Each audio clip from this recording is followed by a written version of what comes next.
last Tuesday morning. Roll it. Today, what I'm most concerned about is the fact that because of the splintering of the media, we almost occupy different realities. If something happens, in the past, everybody could say, all right, we may disagree on how to solve it, but at least we all agree that, yeah, that's an issue. Now, people will say, well, that didn't happen, or I don't believe that. And one of, I think, the goals of the Obama Foundation and one of the goals of my post-presidency is how do we return to that common conversation? How can we have a common set of facts?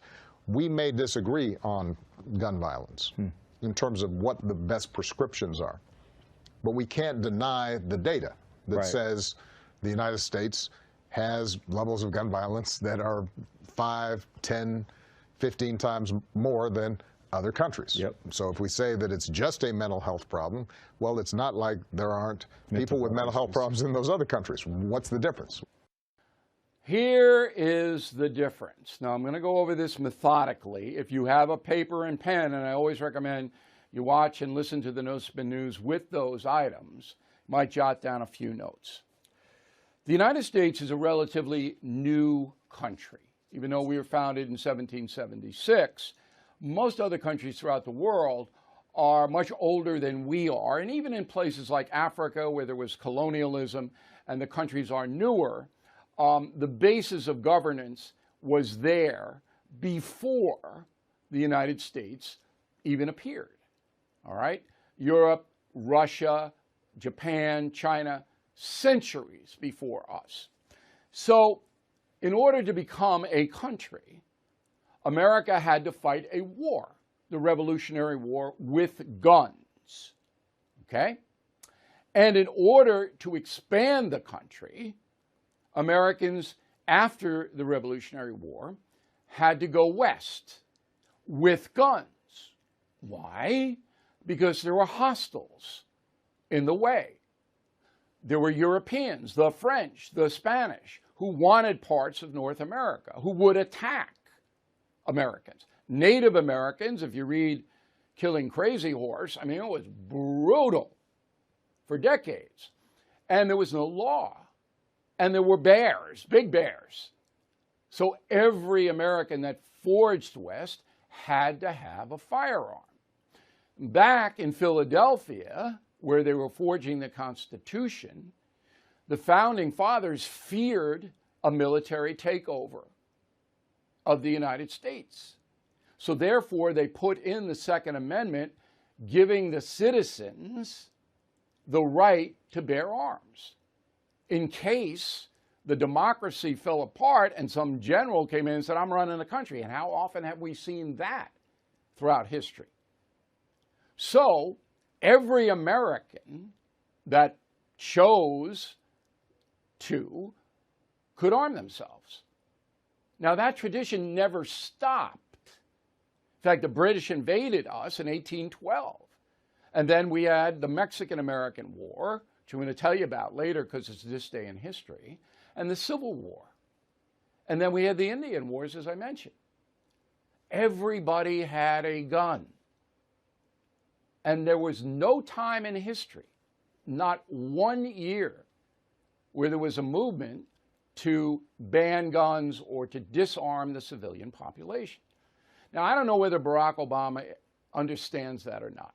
But when you compare the United States to Australia or New Zealand or Sweden or wherever you go, it's a totally different situation.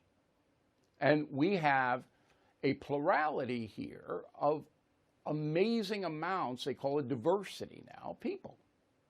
Okay, we're not homogenous like Scandinavia or even Australia. Okay? I mean, if you look at the Australian immigrant laws, you can't move to Australia, particularly if you're a minority. I mean, people down there, they want their 25 million and that's it. All right? So, we have a tradition here of firearms. And now the tradition is causing trouble because there are criminals and mentally ill people who are using those firearms to kill innocent people at a level that's unacceptable. It is unacceptable. But banning guns isn't going to stop that. and Barack Obama should know it. There are 300 million guns more in the marketplace right now. So even if you stopped every gun sale tomorrow, you got 300 million guns. And what do you think is going to happen? The black market is going to take over and sell the guns to the criminals who don't buy guns legally now. The mentally ill sometimes can, because the laws in the individual states aren't tight enough. But banning guns, even ARs, and I do think there should be restrictions on the higher level firearms, training restrictions mostly in the states, not going to stop it. Barack Obama should know that. He should understand that. He's smart enough to know it. Okay? So he's either being disingenuous or he needs to watch this program every night.